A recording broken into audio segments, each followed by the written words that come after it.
नबी पाक अलैहिस्सलाम अपने गुलाम को साथ लेके मिसवाके लेने के लिए चले गए।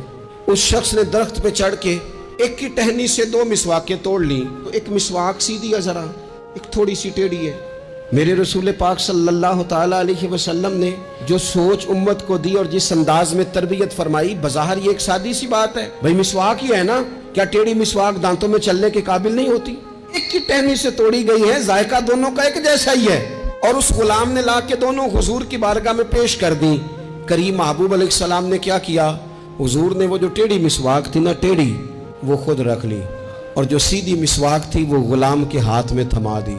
जब नबी पाक अलैहिस्सलाम ने उसके साथ ये रवैया किया, गुलाम थना, फौरन अर्ज की या रसूलल्लाह, ये तो मैं शौक से सीधी आपके लिए लाया था। तो मेरे महबूब ने फरमाया, ना भाई, मोमिन होता ही वो है जो अपने लिए पसंद करे, वही अपने भाई के लिए पसंद किया करता है।